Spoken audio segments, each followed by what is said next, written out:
ನಮಸ್ಕಾರ ಸ್ನೇಹಿತರೆ, ನಾನು ಎನ್ ಕರಿಬಸಪ್ಪ, ಸಾಧನಾ ಅಕಾಡೆಮಿ ಶಿಕಾರಿಪುರ ವತಿಯಿಂದ. ಆತ್ಮೀಯರೇ, ನಾವು ಈಗಾಗಲೇ KPSC ಗ್ರೂಪ್ ಸಿ ಮತ್ತು ಗ್ರಾಮಾಧಿಕಾರಿ ಹಾಗೂ PDO ಈ ಥರದ ಎಲ್ಲ ಪರೀಕ್ಷೆಗಳಿಗೂ ಅನುಕೂಲ ಆಗುವಂತಹ ಕನ್ನಡ ವಿಷಯಕ್ಕೆ ಸಂಬಂಧಪಟ್ಟಿರುವಂತಹ ತರಗತಿಗಳನ್ನು ನಿಮ್ಮ ಹತ್ರ ಚರ್ಚೆ ಮಾಡ್ತಾ ಇದ್ದೇವೆ. ಇದರಲ್ಲಿ ಈಗಾಗಲೇ 2-3 ತರಗತಿಗಳು ತಾವೆಲ್ಲ ಆಲಿಸಿದ್ದೀರಿ, ಉತ್ತಮವಾದಂಥ ಫೀಡ್ಬ್ಯಾಕನ್ನು ಕೊಟ್ಟಿದ್ದೀರಿ. ಅದರ ಆಧಾರದ ಮೇಲೆ ಮತ್ತಷ್ಟು ಹೊಸ ವಿಷಯದೊಂದಿಗೆ ಮತ್ತೆ ಭೇಟಿ ಆಗ್ತಾ ಇದ್ದೇವೆ. ನಾನು ಸಾಧನಾ ಅಕಾಡೆಮಿಯ ವತಿಯಿಂದ ಎನ್ ಕರಿಬಸಪ್ಪ. ಆತ್ಮೀಯರೇ, ಈಗ ನಮ್ಮ ಅಕಾಡೆಮಿಯಿಂದ ನೀವು ಸಬ್ಸ್ಕ್ರೈಬ್ ಆಗಿಲ್ಲ, ಇದೇ ಮೊದಲನೇದಾಗಿ ನೀವು ಈ ವಿಡಿಯೋ ನೋಡ್ತಾ ಇದ್ದೀರಿ ಅಂದರೆ ದಯವಿಟ್ಟು ಸಾಧನಾ ಅಕಾಡೆಮಿ ಯೂಟ್ಯೂಬ್ ಚಾನಲನ್ನು ಸಬ್ಸ್ಕ್ರೈಬ್ ಮಾಡಿ. ಈ ಥರದ ಹೊಸ ಹೊಸ ಏನು ವಿಡಿಯೋಗಳು ಅಥವಾ ತರಗತಿಗಳು ಆಗ್ತಾ ಇದ್ದಾವೆ, ಆ ವಿಷಯಗಳೆಲ್ಲವೂ ಮೊದಲು ನಿಮಗೆ ನೋಟಿಫೈಡ್ ಆಗ್ತವೆ. ಆ ಮೂಲಕ ವಿಷಯದ ನಿಮ್ಮ ಜ್ಞಾನದ ಹರಿವನ್ನು ಇನ್ನಷ್ಟು ವಿಸ್ತರಿಸ್ಕೊಳ್ಳಿ. ಬರುವಂಥ ಎಲ್ಲ ಸ್ಪರ್ಧಾತ್ಮಕ ಪರೀಕ್ಷೆಗಳಿಗೆ ಉತ್ತಮವಾದಂತಹ ಒಂದು ಸ್ಪಂದನೆಯನ್ನು ನೀಡಿ ಆ ಸ್ಪರ್ಧೆಯಲ್ಲಿ ಯಶಸ್ಸನ್ನು ಸಾಧಿಸೋದಕ್ಕೆ ಅವಕಾಶ ಆಗುತ್ತೆ ಅಂತ ನಾನಂತೂ ಭಾವಿಸ್ತಾ ಈ ತರಗತಿಯನ್ನು ನಿಮಗೆ ನೀಡ್ತಾ ಇದ್ದೇನೆ. ಆದ್ಮೇಲೆ ನಾವು ಗ್ರೂಪ್ ಸಿ ಹುದ್ದೆಗೆ ಮತ್ತು PDO ಹುದ್ದೆಗೆ ಮತ್ತು ಗ್ರಾಮಾಧಿಕಾರಿ ಅನ್ನುವಂಥ VA ಏನು ಹುದ್ದೆಗಳಿದ್ದಾವೆ ಅದಕ್ಕೆ ನಡೆದಂತಹ 2023ನೇ ಸಾಲಿನಲ್ಲಿ ನಡೆದಂಥ ಒಂದು ಪ್ರಶ್ನೆ ಪತ್ರಿಕೆಯನ್ನು ಆಧರಿಸಿ ಅದರಗಿರುವಂಥ ವಿಷಯಗಳನ್ನು ಹೇಗೆ ನಾವು ಅರ್ಥ ಮಾಡಿಕೊಂಡು ಪರೀಕ್ಷೆಯಲ್ಲಿ ಅದನ್ನು ನಾವು ಪ್ರಸ್ತುತಪಡಿಸಬೇಕು ಅನ್ನುವಂಥ ವಿಚಾರವನ್ನು ನಿಮ್ಮ ಹತ್ರ ಚರ್ಚೆ ಮಾಡ್ತಾ ಇದ್ದೇನೆ. 2023ನೇ ಪ್ರಶ್ನೆ ಪತ್ರಿಕೆ ಪರಿಚಯಾತ್ಮಕ ವಿಶ್ಲೇಷಣೆ. ಪ್ರಶ್ನೆ ಪತ್ರಿಕೆ ಹೀಗಿದೆ: 511 ಅದರ ಕೋಡ್ ನಂಬರು P ಅನ್ನೋದು ಸೀರೀಸ್ನಲ್ಲಿ ಬರುತ್ತೆ. ಇದು ಈ ಪ್ರಶ್ನೆ ಪತ್ರಿಕೆಯಲ್ಲಿ ಬರುವಂಥ ಪ್ರಶ್ನೆಗಳನ್ನು ನಿಮಗೆ ಒಂದೊಂದಾಗಿ ಚರ್ಚೆ ಮಾಡ್ತಾ ಹೋಗ್ತೀನಿ. ಇದರಲ್ಲಿ ಮೊದಲನೇ ಪ್ರಶ್ನೆ ಹೀಗಿದೆ: ಬಾಯಲ್ಲಿ ಶರಣಾರ್ಥಿ ಕಂಕಳಲ್ಲಿ ದೊಣ್ಣೆ ಅಂತ. ಏನು ಬಾಯಲ್ಲಿ ಶರಣಾರ್ಥಿ ಕಂಕಳಲ್ಲಿ ದೊಣ್ಣೆ, ಇದು ಎಂಥದ್ದು? ಯಾವ ಥರದ ಒಂದು ಪದ ಮತ್ತು ವಾಕ್ಯದ ರಚನೆ ಇದೆ ಅನ್ನೋದನ್ನು ಗಮನಿಸೋದಾದರೆ, ಇದೇನು ಒಗಟ ಅಥವಾ ಗಾದೆನೋ ಅಥವಾ ಸುಭಾಷಿತನೋ ಅಥವಾ ನುಡಿಗಟ್ಟೋ ಅಂತ ಈ ಥರದಲ್ಲಿ ಒಂದು ಪ್ರಶ್ನೆಯನ್ನು ಕೇಳಿದರೆ, ಬಾಯಲ್ಲಿ ಶರಣಾರ್ಥಿ ಕಂಕಳಲ್ಲಿ ದೊಣ್ಣೆ ಅಂತ. ಇದು ಒಗಟ, ಗಾದೆನೋ, ಸುಭಾಷಿತನೋ ಅಥವಾ ನುಡಿಗಟ್ಟೋ? ನೋಡಿ, ಇದರಲ್ಲಿ ಗಮನಿಸಬೇಕಾದ್ರೆ ಬಹಳ ಮುಖ್ಯವಾಗಿ ಒಗಟು ಅಂದ್ರೆ ಏನು ಅಂತ ಗೊತ್ತಿರಬೇಕು ನಮಗೆ, ಗಾದೆ ಅಂದ್ರೆ ಏನು ಅಂತ ಗೊತ್ತಿರಬೇಕು, ಸುಭಾಷಿತ ಅಂದ್ರೆ ಏನು ಅಂತ ಗೊತ್ತಿರಬೇಕು, ಮತ್ತು ನುಡಿಗಟ್ಟು ಅಂದ್ರೆ ಏನು ಅಂತ ಗೊತ್ತಿದ್ದರೆ ಈ ಪ್ರಶ್ನೆಗೆ ಸರಿಯಾಗಿ ಉತ್ತರವನ್ನು ಗುರುತಿಸೋದಕ್ಕೆ ಸಾಧ್ಯತೆ ಇದೆ. ಹಾಗಿದ್ರೆ ನಾವು ಸಾಮಾನ್ಯವಾಗಿ ಹೇಳ್ತೀವಿ, ಬಾಯಲ್ಲಿ ಬೆಣ್ಣೆ ಬಗಲಲ್ಲಿ ದೊಣ್ಣೆ, ಹೋಗ ನಿಂದೇನು ಅಂತಿರ್ತಾರೆ, ಮಾತಿನಲ್ಲಿ ಕೇಳಿದ್ದೀವಿ ನಾವು. ಅಂದರೆ ಬಾಯಲ್ಲಿ ತುಂಬ ಚೆಂದಾಗಿ ಮಾತಾಡ್ತಾನೆ, ಆದರೆ ಒಳ ಮನಸ್ಸಿನಲ್ಲಿ ಅವನು ದ್ವೇಷವನ್ನು ಅಥವಾ ಅದಕ್ಕೆ ಏನಾದರೂ ಒಂದು ಕಂಟಕವನ್ನು ತರೋದಕ್ಕೆ ಪ್ರಯತ್ನ ಮಾಡ್ತಿದ್ದಾನೆ. ಈ ಥರದಲ್ಲಿ ಇದ್ದಾಗ ನಮ್ಮ ಜನಪದರು ಬಹಳ ಚೆನ್ನಾಗಿ ಇದನ್ನು ಕಟ್ಟಿಕೊಟ್ಟಿದ್ದಾರೆ. ಇನ್ನೊಂದು ಮಾತು ಹೇಳ್ತಾರೆ, ಬಾಯಲ್ಲಿ ಬಸ್ಸಪ್ಪ ಹೊಟ್ಟೆಯಲ್ಲಿ ಇಸ್ಸಪ್ಪ. ಇದು ನೋಡಿ, ಬಾಯಲ್ಲಿ ಬಹಳ ಒಳ್ಳೆ ಮಾತು, ಹೊಟ್ಟೆಯಲ್ಲಿ ಮಾತ್ರ ದ್ವೇಷ, ಅಸೂಯೆ ಇರುತ್ತೆ. ಈ ಥರದ ಒಂದು ಮನುಷ್ಯನ ಸ್ವಭಾವವನ್ನು ಕಟ್ಟಿಕೊಡೋದಕ್ಕೆ ನಮ್ಮ ಜನಪದರು ರಚಿಸಿರುವಂಥ ಒಂದು ಆಕರ್ಷಣೀಯವಾಗಿರುವಂಥ ಒಂದು ಬಹಳ ವಿಶೇಷವಾದಂಥ ಒಂದು ವಾಕ್ಯ ಯಾವುದು? ಸಾಮಾನ್ಯವಾಗಿ ಅದನ್ನೇ ನಾವು ಹೇಳ್ತೀವಿ ಗಾದೆ ಅಂಥೇಳಿ. ಹಾಗಿದ್ರೆ ಗಾದೆ ಅಂದ್ರೆ ಏನು ಅನ್ನೋದು ಗೊತ್ತಾಗಬೇಕಾಗತ್ತಲ್ವ? ಹಾಗಾದ್ರೆ ಇದಕ್ಕೆ ಸರಿಯಾದಂಥ ಉತ್ತರ B ಆಪ್ಷನ್, ಗಾದೆ ಅಂತ. ಹಾಗಿದ್ರೆ ಒಗಟು ಯಾಕೆ ಅಲ್ಲ, ಇದು ಸುಭಾಷಿತ ಯಾಕಲ್ಲ, ನುಡಿಗಟ್ಟು ಯಾಕಲ್ಲ ಅನ್ನೋದು ಪ್ರಶ್ನೆ ಉಳಿಯುತ್ತಲ್ವ? ಹಾಗಾಗಿ ಅದರ ಸ್ವರೂಪವನ್ನು ಸ್ವಲ್ಪ ಗಮನಿಸೋಣ. ಒಗಟು ಅಂದ್ರೆ ಏನು ಅಂತ. ಒಗಟು ಒಂದು ಜನಪದ ಸಾಹಿತ್ಯದ ಮುಖ್ಯ ಪ್ರಕಾರ. ಇದು ಒಂದು ಹೇಗೆ ನಮಗೆ ಗಾದೆ ಹೇಗೆ ಒಂದು ಮುಖ್ಯ ಪ್ರಕಾರನೋ, ಜನಪದ ಕತೆ ಹೇಗೆ ಒಂದು ಮುಖ್ಯ ಪ್ರಕಾರನೋ, ಜನಪದ ಗೀತೆ ಹೇಗೆ ಮುಖ್ಯ ಪ್ರಕಾರನೋ, ಹಾಗೆ ಒಂದು ವಿಶೇಷವಾದಂಥ ಒಂದು ಪ್ರಕಾರ ಒಗಟು. ಇದು ಜನಪದರು ರಚನೆ ಮಾಡಿರುವಂಥ ಒಂದು ಚಮತ್ಕಾರದ ನುಡಿ. ಹೇಳ್ತಾರೆ, ಇದಕ್ಕೆ ಇತರೆ ಹೆಸರುಗಳಿದ್ದಾವೆ. ಒಡಪು, ಮುಂಡಿಗೆ ಅಂತಂದು ಸಹಿತ ಕರೀತಾರೆ. ಒಬ್ಬರು ಮತ್ತೊಬ್ಬರಿಗೆ ಒಡ್ಡಿದ ಸವಾಲು, ಒಬ್ರಿಗೆ ಸವಾಲನ್ನು, ಬುದ್ಧಿವಂತಿಕೆ ಒಂದು ಸವಾಲನ್ನು ಹಾಕ್ತಾರೆ. ಇಲ್ಲಿ ಏನು ವಿಶೇಷತೆ ಅಂದರೆ, ಒಂದು ವಸ್ತುವನ್ನು ಮತ್ತೊಂದು ವಸ್ತುವಿನ ಮೂಲಕ, ಒಂದು ವಸ್ತು ಬಗ್ಗೆ ನೇರವಾಗಿ ಹೇಳದೆ ಅದರ ಲಕ್ಷಣವನ್ನು ಆಧರಿಸಿ ಮತ್ತೊಂದು ವಸ್ತುವಿನ ಮೂಲಕ ಅದರ ಹೆಸರನ್ನು ಹೇಳೋದಕ್ಕೆ ಒಂದು ಸವಾಲನ್ನು ಒಡ್ತಾರೆ. ಅದು ಹೇಳ್ತಾರೆ, ಒಂದು ವಸ್ತುವನ್ನು ಮತ್ತೊಂದು ವಸ್ತುವಿನ ಮೂಲಕ ಚಮತ್ಕಾರವಾಗಿ ವರ್ಣಿಸಿ ಆ ಅವ್ಯಕ್ತ ವಸ್ತುವನ್ನು ಕಂಡುಹಿಡಿಯುವಂತೆ ಸವಾಲು ಒಡ್ಡುವುದು. ಈ ಸವಾಲ್ ಜವಾಬ್ ಅಂತಂದು ಸಹಿತ ಹಿಂದಿನ ನಮ್ಮ ಜನಪದರ ಕಾಲದಲ್ಲಿ ಆ ಥರದ ಒಂದು ಸ್ಪರ್ಧೆಗಳು ನಡೀತಾ ಇದ್ವಂತೆ. ಹಾಗಾಗಿ ಇದನ್ನು ನಾವು ಒಗಟು ಅಂತ ಕರಿತೀವಿ. ಉದಾಹರಣೆಗೆ ಮತ್ತೊಂದು ಎಕ್ಸಾಂಪಲ್ ನೋಡ್ಬೋದು ಒಗಟುಗಳಿಗೆ. ಹಸಿರು ಗಿಡದ ಮೇಲೆ ಮೊಸರು ಚೆಲ್ಲಿದೆ. ನೋಡಿ, ಹಸಿರು ಗಿಡ, ಅದರ ಮೇಲೆ ಮೊಸರು ಚೆಲ್ಲಿದೆ. ಏನಂಗಂದರೆ ನೋಡಿ, ಹಸಿರಾಗಿರುವಂಥ ಗಿಡದ ಮೇಲೆ ಮೊಸರು ಸಾಮಾನ್ಯವಾಗಿ ಬೆಳ್ಳನೆಯ ಒಂದು ವಸ್ತು ಅಲ್ವಾ, ಬೆಳ್ಳಗಿರುತ್ತೆ. ಹಂಗಾರೆ ಹಸಿರು ಗಿಡದಲ್ಲಿ ಬೆಳ್ಳಗೆ ಇರುವಂಥದ್ದು ಮತ್ತು ಚೆಲ್ಲಿದಂತೆ ಇರುವಂಥದ್ದು ಯಾವುದು ಹಾಗಿದ್ರೆ? ಎಸ್, ಮಲ್ಲಿಗೆ ಹೂವನ್ನು ವರ್ಣಿಸೋದಕ್ಕೆ ನಮ್ಮ ಜನಪದ ಕವಿ ರಚಿಸಿರುವಂಥ ಅತ್ಯಂತ ಚಮತ್ಕಾರದ ಜಾಣ್ಮೆಯವನ್ನು ಮಾತೆ ಒಗಟು ಹಸಿರು ಗಿಡದ ಮೇಲೆ ಮೊಸರು ಚೆಲ್ಲಿದೆ ಅಂತೆ. ಇಂಥ ಸಾವಿರಾರು ಗಾದೆ ಮಾತು ಇದು ಒಗಟುಗಳಿದ್ದಾವೆ. ಹಾಗೆ ಈಗ ಮತ್ತೊಂದು ಗಾದೆ ಅಂತ ನೋಡಿದ್ವಿ ನಾವು. ಗಾದೆ ಅಂದರೆ ಏನು ಅನ್ನೋದಕ್ಕೆ ಇದು ಸಹಿತ ಒಂದು ಜನಪದರ ಮುಖ್ಯ ಪ್ರಕಾರ. ಗಾದೆಗಳು ಮಾತಿಗೊಂದು ಗಾದೆ ಮಾತಾಡ್ತಾರೆ ನಮ್ಮ ಹಳ್ಳಿ ಜನ. ಹಾಗಾಗಿ ಒಂದು ನಾಡಿನ ಜನಸಾಮಾನ್ಯರು ನಿತ್ಯ ವ್ಯವಹಾರದಲ್ಲಿ ಸಹಜವಾಗಿ ಬಳಸುವ ರೂಢಿಗತ ಅಲಂಕಾರಿಕ ವಾಕ್ಯ ಅಥವಾ ಮಾತು. ಹಾಗಾಗಿ ಇದನ್ನು ನಾವು ಗಾದೆ ಅಂತ ಕರಿತೀವಿ. ಇದು ಸಾರ್ವತ್ರಿಕ ಸತ್ಯವನ್ನು ಅಥವಾ ಬುದ್ಧಿವಂತಿಕೆಯ ತುಣುಕನ್ನು ತಿಳಿಸುವ ಸಂಕ್ಷಿಪ್ತ ಹೇಳಿಕೆ. ಇದು ತುಂಬ ಕಿರಿಯದರಲ್ಲಿ ಹಿರಿಯ ಅರ್ಥವನ್ನು ಹೊಂದಿದೆ ಅನ್ನೋದು ಇದರ ಮಹತ್ವವನ್ನು ತಿಳಿಸುತ್ತೆ. ಹಾಗಾಗಿ ಈ ಉದಾಹರಣೆಗೆ ನೋಡೋಣ. ಒಂದು ಬೆಳ್ಳಗಿರುವುದೆಲ್ಲ ಹಾಲಲ್ಲ ಅನ್ನೋವಂಥದ್ದು ಮಾತಾಗಿರ್ಬೋದು. ನೋಡಿ, ಬೆಳ್ಳಗಿರುವುದೆಲ್ಲ ಹಾಲಲ್ಲ, ಇದು ಗಾದೆಯ ಮಾತು. ಬಹಳ ಸುಂದರವಾದಂಥ ಒಂದು ನಾವು ನೋಡ್ತೀವಿ. ಯಾರೋ ಒಬ್ಬರು ಚೆನ್ನಾಗಿದೆ ಅಂತ ತಕ್ಷಣ ಈ ಉದಾಹರಣೆಗೆ ಇನ್ನೊಂದು ಮಾತು ಹೇಳ್ತೀವಿ, ಬೆಳ್ಳಗಿರುವುದೆಲ್ಲ ಹಾಲಲ್ಲ, ದೂರದ ಬೆಟ್ಟ ಕಣ್ಣಿಗೆ ನುಣ್ಣಗೆ ಅಲ್ವಾ. ಇದು ನಮಗೆ ನೋಡೋದಕ್ಕೆ ಬರೀ ನೋಡಿದ ತಕ್ಷಣ ಇದು ತೀರ್ಮಾನ ತಗೊಳೋದಕ್ಕಾಗೋದಿಲ್ಲ. ಅದು ಪರಾಮರ್ಶಿಸಿ ನೋಡಬೇಕಾಗ್ತತಿ. ಅದನ್ನು ವಿಶೇಷ ದೃಷ್ಟಿಯಿಂದ ಗಮನಿಸಿದಾಗ ಮಾತ್ರ ಅದರ ಕೊರತೆಗಳು ಸರಿಯನೋ ತಪ್ಪೋ ಏನಿದೆ ಅಂತ ಅರ್ಥ ಆಗೋದು. ಹಾಗಾಗಿ ಹೇಳ್ತೀವಿ ನೋಡಿ, ದೂರದ ಬೆಟ್ಟ ಕಣ್ಣಿಗೆ ನುಣ್ಣಗೆ, ನಿನಗೆ ಗೊತ್ತಾಗೋದಿಲ್ಲ ಅಂತ ನಮ್ಮ ಮಾತು ಹೇಳ್ತಾರೆ. ಅಂದರೆ ಅಲ್ಲಿಗೆ ಹೋದಾಗೆ ಗೊತ್ತಾಗೋದು. ದೂರದಿಂದ ನೋಡಿದಾಗ ಬೆಟ್ಟ ಭಾಳ ನುಣ್ಣಗೆ ಕಾಣುತ್ತೆ. ಅಂದರೆ ಬೆಳ್ಳಗೆ ಕಂಡದ್ದೆಲ್ಲ ಹಾಲು ಅಂತ ಒಪ್ಕೊಳಕ್ಕಾಗುತ್ತಾ? ಆಗೋದಿಲ್ಲ ಅಲ್ವಾ. ಅದರಲ್ಲಿ ಮೊಸರು ಆಗಿರ್ಬೋದು, ಮಜ್ಜಿಗೆನೂ ಆಗಿರ್ಬೋದು, ಸುಣ್ಣದ ತಿಳಿನೀರು ಆಗಿರ್ಬೋದು, ಅಥವಾ ಕಳ್ಳಿಯ ರಸ ಆಗಿರ್ಬೋದು, ಇದೆಲ್ಲ ಬೆಳ್ಳಗೆ ಇರುತ್ತೆ. ಹಂಗಂದರೆ ಒಂದು ದೃಷ್ಟಿ ಅಥವಾ ಅಪಾಯದ ವಸ್ತುಗಳು ಆಗಿರ್ಬೋದು. ಹಾಗಾಗಿ ನಾವು ಬಹಳ ಸೂಕ್ಷ್ಮವಾಗಿ ಪರಾಮರಿಸಿ ಸರಿತಪ್ಪುಗಳನ್ನು ನಿರ್ಧರಿಸಿ ಅದನ್ನು ನಾವು ಸ್ಪಂದಿಸಬೇಕಾಗುತ್ತೆ. ಹಾಗೆ ಇನ್ನೊಂದು ಗಾದೆ ಮಾತನ್ನು ನೋಡ್ತೀವಿ, ಕಟ್ಟುವುದು ಕಠಿಣ, ಕೆಡಹುವುದು ಸುಲಭ. ಇದು ಶ್ರಮದ ಮಹತ್ವವನ್ನು ತಿಳಿಸುತ್ತೆ.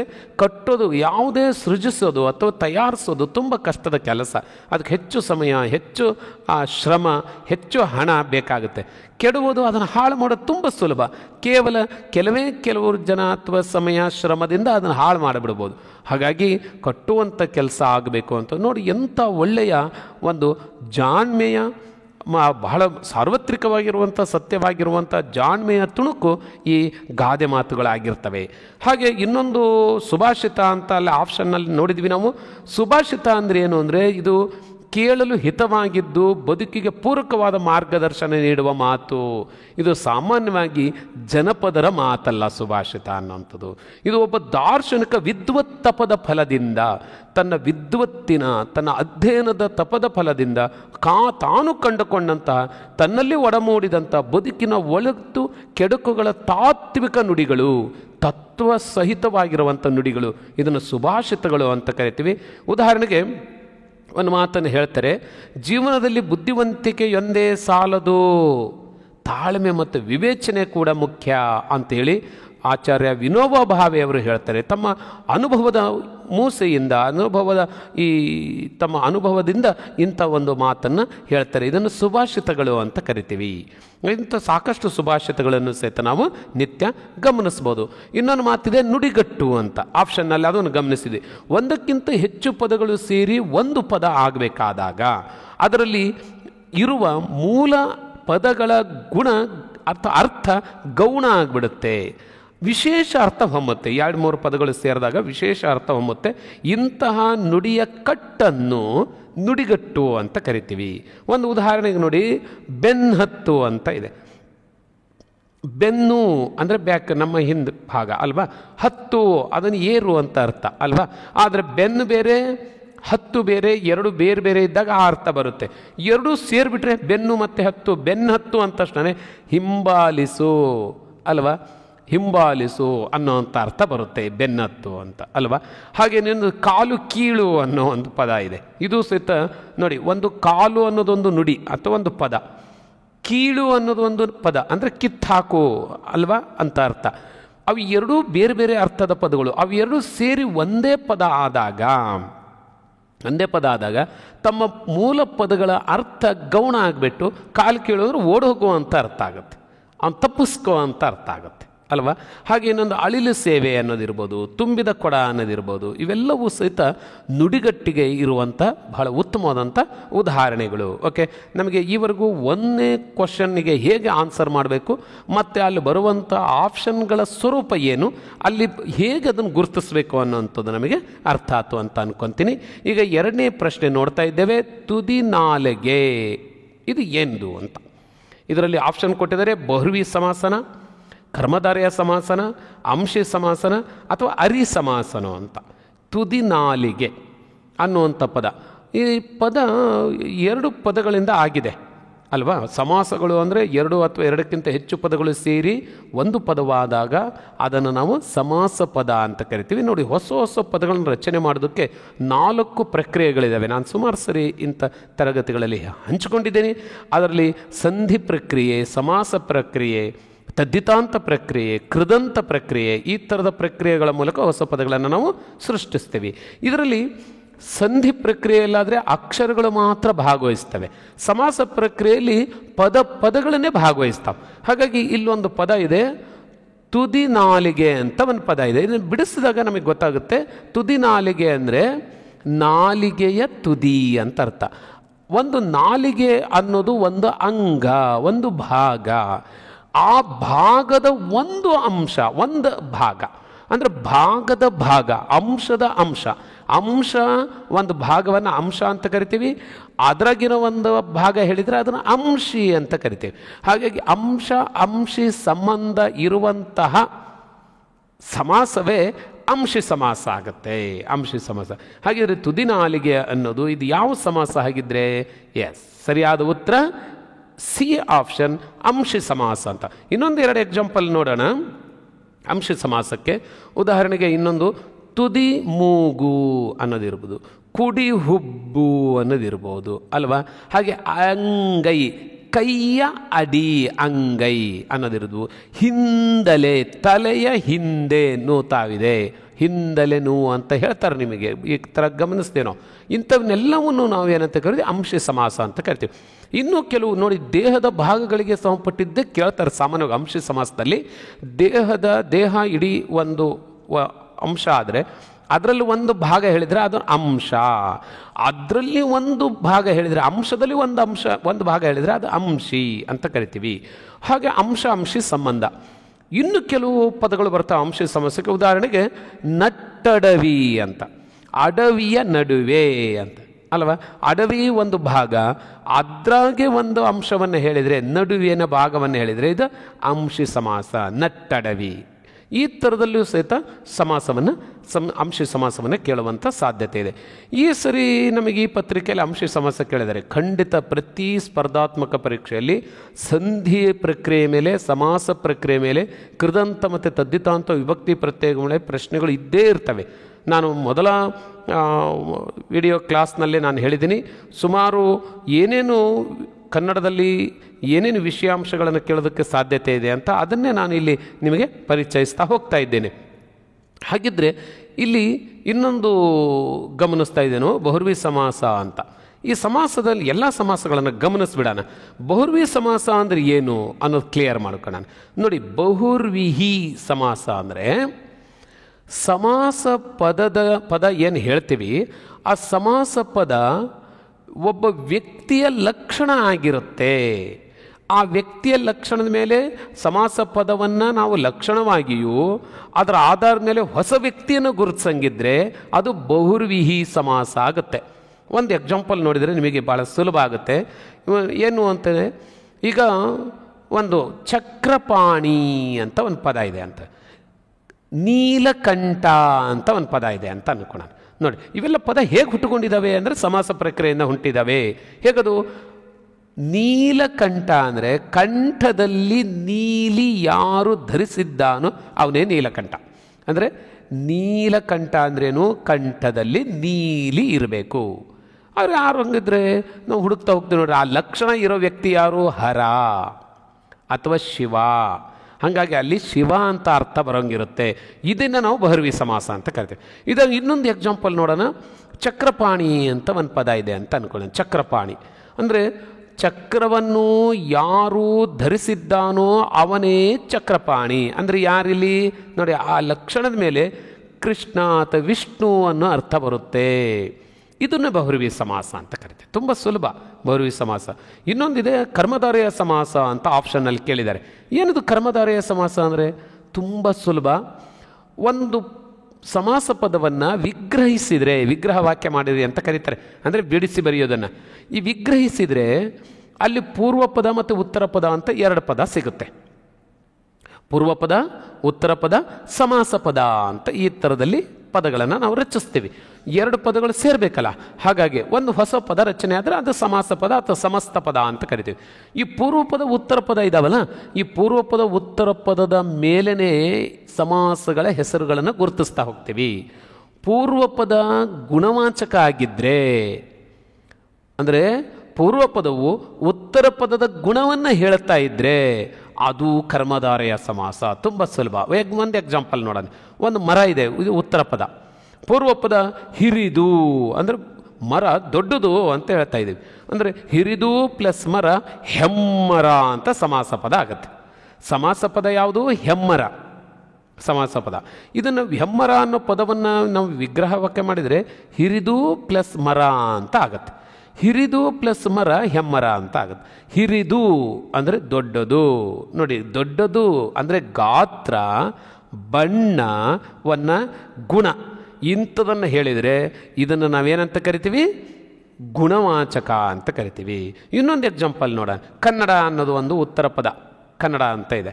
ಹೊಸತು, ಹಳೆದು, ನೋಡ್ರಿ ಅದರ ಸ್ಥಿತಿ ಅಲ್ವಾ, ಅದ್ರ ಗುಣ ಹೇಳ್ತಾ ಇದೆ. ಹೊಸತು ಪ್ಲಸ್ ಕನ್ನಡ ಹೊಸಗನ್ನಡ ಅಂತ ಆಯಿತು. ಹೊಸತು ಪ್ಲಸ್ ಕನ್ನಡ ಹೊಸಗನ್ನಡ, ಕನ್ನಡದ ಗುಣವನ್ನು ಹೇಳ್ತಾ ಇದೆ. ಹಾಗಾಗಿದು ಕರ್ಮಧಾರೆಯ ಸಮಾಸ. ಎಷ್ಟು ಈಸಿ ಇದೆಯಲ್ಲ, ತುಂಬ ಸುಲಭ.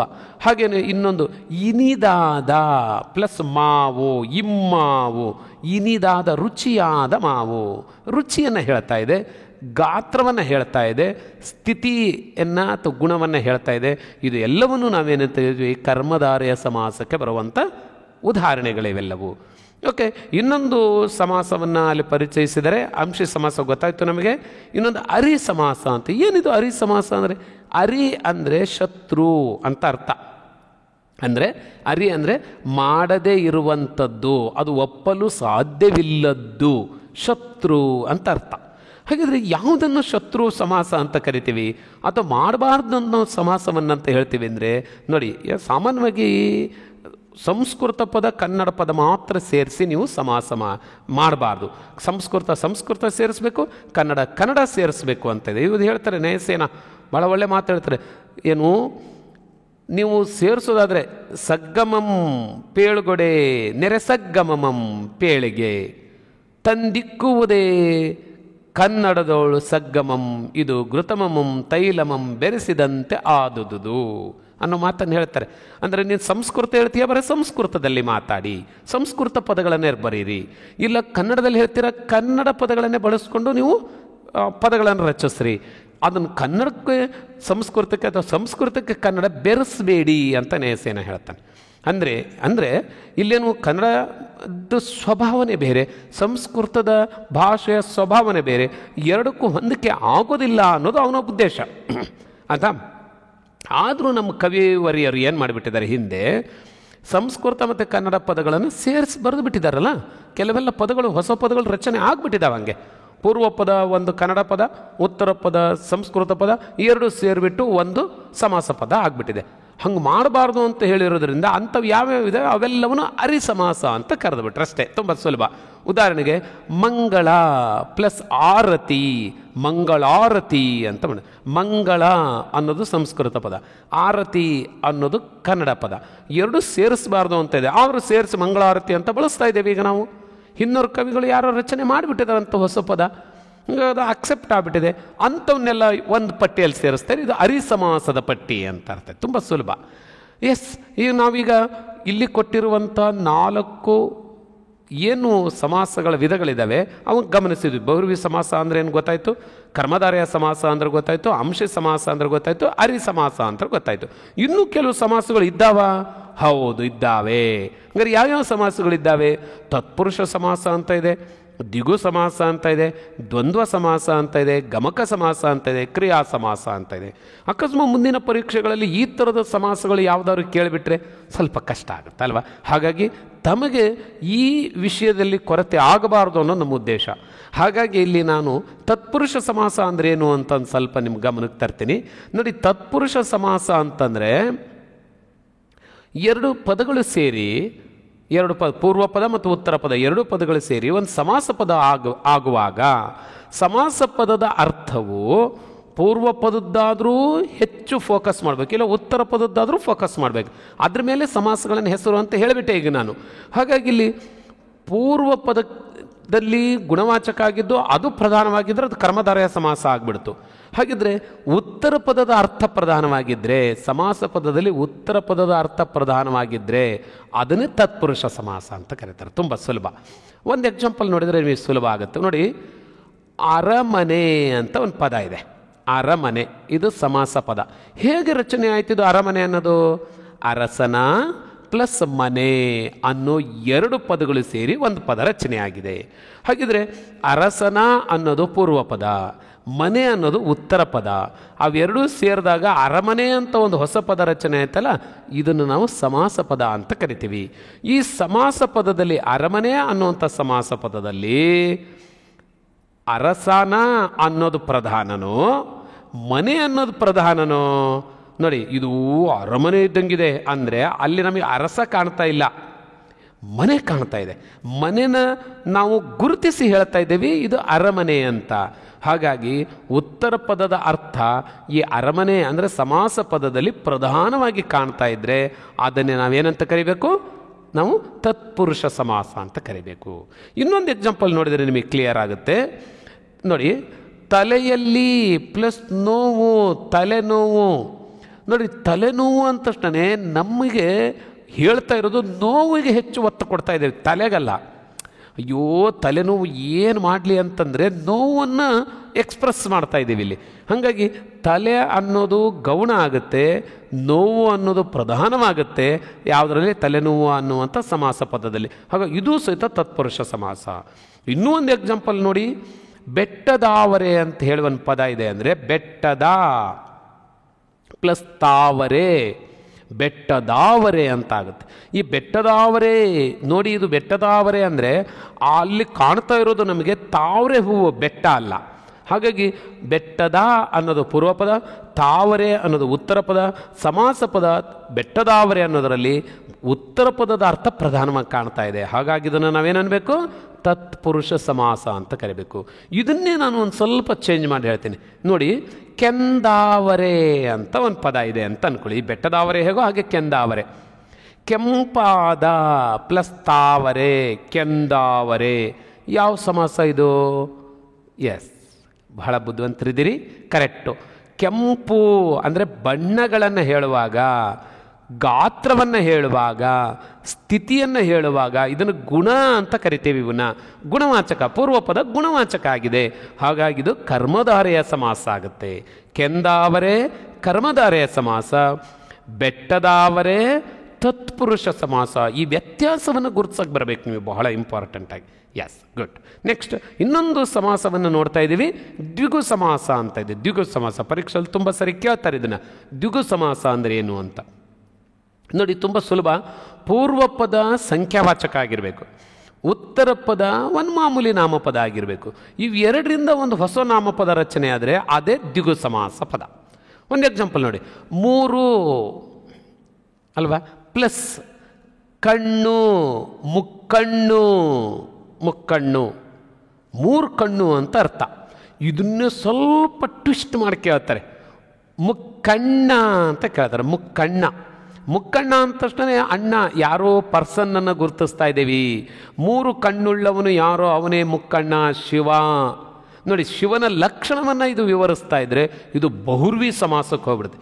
ಮುಕ್ಕಣ್ಣ ಅಂದರೆ ಬಹುರ್ವಿ ಸಮಾಸ, ಮುಕ್ಕಣ್ಣು ಅಂದರೆ ಇದು ದ್ವಿಗು ಸಮಾಸ. ಇನ್ನೂ ಒಂದು ಎಕ್ಸಾಂಪಲ್ ನೋಡ, ಒಗ್ಗಟ್ಟು, ಒಂದಾದ ಪ್ಲಸ್ ಕಟ್ಟು, ಒಗ್ಗಟ್ಟು ನೋಡಿ, ಒಂದು, ಒಂದಾಗಿದ್ದು, ಇದು ಒಂದು ಸಂಖ್ಯಾವಾಚಕ. ಹಾಗಾಗಿ ಇದನ್ನೇನಂತ ಕರಿತೀವಿ, ದ್ವಿಗು ಸಮಾಸಕ್ಕೆ ಬರುತ್ತೆ. ಪಂಚಾರತಿ, ಪಂಚೇಂದ್ರಿಯ, ಪಂಚ ಅಂದರೆ 5, ಇಂದ್ರಿಯ ಅಲ್ವಾ, ಹಾಗೆ ಪಂಚೇಂದ್ರಿಯ ನೋಡಿ ದ್ವಿಗು ಸಮಾಸ. ಪೂರ್ವಪದ ಸಂಖ್ಯೆಯನ್ನು ಹೇಳ್ತಾ ಇದ್ರೆ ಅದು ದ್ವಿಗು ಸಮಾಸ, ತುಂಬ ಸುಲಭ. ಇನ್ನೊಂದು ಸಮಾಸ ನೋಡ್ತಾ ಇದ್ವಿ, ದ್ವಂದ್ವ ಸಮಾಸ ಅಂತ. ದ್ವಂದ್ವ ನಮಗೀಗಾಗಲೇ ಆ ಪದ ತುಂಬ ಫೆಮಿಲಿಯರ್ ಆಗಿರುತ್ತೆ, ಗುರುತಾಗಿರುತ್ತೆ. ಏನು ಅಂದರೆ ದ್ವಂದ್ವ ಅಂತಂದರೆ ಇದ ಅದ ಅನ್ನುವಂಥ ತೀರ್ಮಾನ ಕೊಡದೇ ಇದ್ದಾಗ, ಇದು ಸರಿ ಅನಿಸುತ್ತೆ ಇದು ಸರಿ ಅನಿಸುತ್ತೆ ಅಂದಾಗ ಅದೇ ದ್ವಂದ್ವ ಸಮಾಸ. ಸಮಾಸ ಪದದಲ್ಲಿ ಪೂರ್ವ ಪದದ ಅರ್ಥ ಮತ್ತು ಉತ್ತರ ಪದದ ಅರ್ಥ ಎರಡೂ ಪ್ರಧಾನವಾಗಿ ಸಮಾಸ ಪದದಲ್ಲಿದ್ದರೆ ಅದೇ ದ್ವಂದ್ವ ಸಮಾಸ. ನೋಡಿ, ಪೂರ್ವ ಪದದ ಅರ್ಥ ಪ್ರಧಾನವಾಗಿ ಗುಣವಾಚಕ ಇದ್ದರೆ ಕರ್ಮಧಾರಯ ಸಮಾಸ, ಉತ್ತರ ಪದದ ಅರ್ಥ ಪ್ರಧಾನವಾಗಿದ್ದರೆ ಅದು ತತ್ಪುರುಷ ಸಮಾಸ, ಪೂರ್ವ ಪದವು ಸಂಖ್ಯಾವಾಚಕ ಆಗಿದ್ದರೆ ಅದು ದ್ವಿಗು ಸಮಾಸ, ಎರಡೂ ಪ್ರಧಾನವಾಗಿದ್ದರೆ ದ್ವಂದ್ವ ಸಮಾಸ. ಎಷ್ಟು ಈಸಿ ಇದೆ. ಒಂದು ಎಕ್ಸಾಂಪಲ್ ನೋಡಿದ್ರೆ ಗೊತ್ತಾಗ್ತದೆ ನಿಮಗೆ. ಕೆರೆ, ಬಾವಿ, ಹಳ್ಳಗಳು ತುಂಬಿ ಹರಿದವು. ನೋಡಿ, ಯಾವೆಲ್ಲಿ ತುಂಬಿ ಹರಿದಿದ್ದು? ಕೆರೆನೂ ತುಂಬಿದೆ, ಬಾವಿನೂ ತುಂಬಿದೆ, ಹಳ್ಳಗಳು ತುಂಬಿ ಹರಿದಿದ್ದಾವೆ. ನೋಡಿ, ಇಲ್ಲಿ ಮೂರೂ ಪ್ರಧಾನವಾಗಿ ಕಾಣ್ತಾ ಇದೆ ಸಮಾಸ ಪದದಲ್ಲಿ, ಹಾಗಾಗಿ ಇದು ದ್ವಂದ್ವ. ಇನ್ನೊಂದು ಎಕ್ಸಾಂಪಲ್ ನೋಡೋಣ. ಭೀಮ ದುರ್ಯೋಧನರು ಯುದ್ಧಕ್ಕೆ ಸಿದ್ಧರಾದರು. ಇಲ್ಲಿ ಭೀಮ ದುರ್ಯೋಧನರು ಯುದ್ಧಕ್ಕೆ ಸಿದ್ಧರಾದರು. ಯಾರು? ಭೀಮ ಸಿದ್ಧರಾದ್ರ, ದುರ್ಯೋಧನ ಸಿದ್ಧಾದ್ರ ಅಲ್ವಲ್ಲ. ಇದು ಪೂರ್ವ ಪದ, ಇದು ಉತ್ತರ ಪದ, ಎರಡೂ ಪ್ರಧಾನವಾಗಿದ್ದರೆ ಅದು ದ್ವಂದ್ವ ಸಮಾಸ. ಆಯಿತು. ದ್ವಂದ್ವ ಸಮಾಸ ತುಂಬ ಸುಲಭವಾಗಿರುವಂಥ ಒಂದು ಸಮಾಸ. ಇನ್ನೊಂದಿದೆ ಕ್ರಿಯಾ ಸಮಾಸ ಅಂತ. ಕ್ರಿಯೆ ಬಹಳ ಈಸಿ ನೋಡಿ. ಕ್ರಿಯಾ ಸಮಾಸ ಏನಿಲ್ಲ, ಅದು ಉತ್ತರ ಪದ ಕ್ರಿಯಾಪದ ಆಗಿದ್ರೆ ಅಂದರೆ ಧಾತು ಆಗಿದ್ರೆ ಅದೇ ಕ್ರಿಯಾ ಸಮಾಸ. ಒಂದು ಎಕ್ಸಾಂಪಲ್ ನೋಡಿದರೆ ಗೊತ್ತಾಗುತ್ತೆ ನಿಮಗೆ. ಕಣ್ಣನ್ನು ಪ್ಲಸ್ ಮುಚ್ಚು, ಕಣ್ಣು ಮುಚ್ಚು. ನೋಡಿರಿ, ಕಣ್ಣನ್ನು ಮುಚ್ಚು, ಅದರ ಮುಚ್ಚು ಅಂದರೆ ಕ್ಲೋಸ್ ಅಂತ ಅರ್ಥ. ಒಂದು ಆ್ಯಕ್ಷನ್ ಇದೆ ಅಲ್ವಾ. ಕೈಯನ್ನು ಪ್ಲಸ್ ಚಾಚು, ಕೈ ಚಾಚು. ನೋಡಿ, ಚಾಚು ಒಂದು ಆ್ಯಕ್ಷನ್ ವರ್ಡ್ ಇದೆ. ಹಿಂಗೆ ಉತ್ತರ ಪದವು ಕ್ರಿಯಾಪದವಾಗಿದ್ದರೆ ಅದೇ ಕ್ರಿಯಾ ಸಮಾಸ. ಎಷ್ಟು ಈಸಿ ಇದೆ. ಇನ್ನೊಂದು ಎಕ್ಸಾಂಪಲ್ ನೋಡೋಣ. ಉದಾಹರಣೆಗೆ ಇನ್ನೊಂದು ಸಮಾಸ ಗಮಕ ಸಮಾಸ ಅಂತ. ಗಮಕ ಸಮಾಸದಲ್ಲೂ ಸಹಿತ ಬಹಳ ಸುಲಭವಾಗಿ ನಾವು ಗುರುತಿಸ್ಕೋಬೋದು. ಒಂದು, ಪೂರ್ವ ಪದ ಸರ್ವನಾಮ ಆಗಿರಬೇಕು. ಅವನು ಪ್ಲಸ್ ಹುಡುಗ, ಆ ಹುಡುಗ. ಅದು ಪ್ಲಸ್ ಮನೆ, ಆ ಮನೆ. ನೋಡಿ, ಅದು, ಅವನು ಅನ್ನುವಂಥವು ಸರ್ವನಾಮ ಪದಗಳು. ಪೂರ್ವ ಪದ ಸರ್ವನಾಮ ಆಗಿದ್ದರೆ ಅದೇ ಗಮಕ ಸಮಾಸ. ಇನ್ನೊಂದು ಗಮಕ ಸಮಾಸಕ್ಕೆ ಮತ್ತೊಂದು ಥರದ ಪ್ರಶ್ನೆಗಳು ಬರ್ತಾವೆ. ಏನು ಪ್ರಶ್ನೆಗಳು ಅಂದರೆ, ಪೂರ್ವ ಪದ ಕೃದಂತ ಆಗಿರಬೇಕು ಅಂತ. ಏನಿದು ಕೃದಂತ ಅಂದರೆ? ನೋಡಿ, ಕೃದಂತದ ಬಗ್ಗೆನೇ ಒಂದು ಕ್ಲಾಸ್ ಮಾಡಿದ್ದೀನಿ, ಸಾಧ್ಯ ಆದರೆ ಒಂದು ನಮ್ಮ ಸಾಧನಾ ಅಕಾಡೆಮಿಯಿಂದ ಗಮನಿಸ್ರಿ. ಕೃದಂತ ಅಂದರೆ ಏನು ಅಂತ ಸಂಕ್ಷಿಪ್ತವಾಗಿ ಇಲ್ಲಿ ಹೇಳ್ತೀನಿ ನೋಡಿ. ಕೃದಂತ ಅಂದರೆ ಧಾತುವಿನಿಂದ ಅಂದರೆ ಕ್ರಿಯಾಪದದ ಮೂಲ ರೂಪದಿಂದ ಕೆಲವು ಪ್ರತ್ಯಯಗಳ ಕೃತ್ ಪ್ರತ್ಯಯಗಳನ್ನು ಸೇರಿಸ್ಕೊಂಡು ಒಂದು ಹೊಸ ನಾಮಪದ ರಚನೆ ಆಗುತ್ತೆ. ಉದಾಹರಣೆಗೆ ನೋಡಿದರೆ ಗೊತ್ತಾಗುತ್ತೆ ನಿಮಗೆ.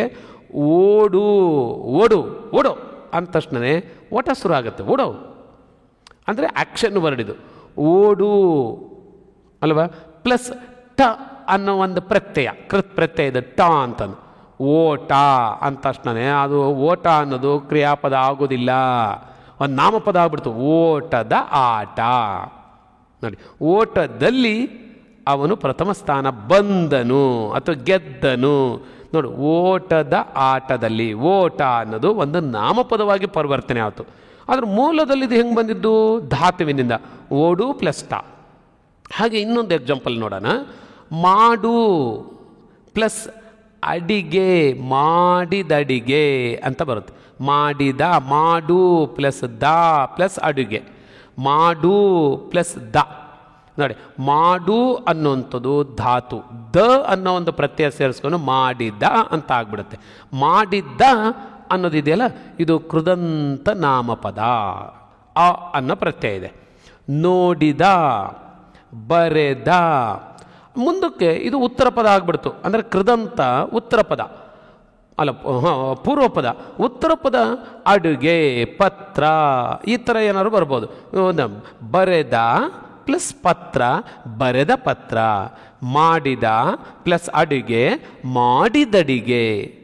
ನೇಯ್ದ, ನೇಯ್ ಅಂದರೆ ನಿಟ್ಟಿಂಗ್, ನೇಯೋದು. ನೇಯ್ ಪ್ಲಸ್ ದ, ನೇಯ್ದ. ಇದು ಸಹಿತ ಕೃದಂತ ನಾಮಪದ. ಈ ಕೃದಂತ ನಾಮಪದ ಪೂರ್ವ ಪದದಲ್ಲಿದ್ದು ಪ್ಲಸ್ ವಸ್ತ್ರ ಅನ್ನೋದು ಅಂದರೆ ಬಟ್ಟೆ ಅನ್ನೋವಂಥದ್ದು ಉತ್ತರ ಪದದಲ್ಲಿದ್ದು ಎರಡೂ ಸೇರಿ ಒಂದು ಹೊಸ ನಾಮಪದ ರಚನೆ ಆದಾಗ ನೇಯ್ದ ವಸ್ತ್ರ ಅಂತ ಆಗುತ್ತೆ. ನೇಯ್ದ ವಸ್ತ್ರ.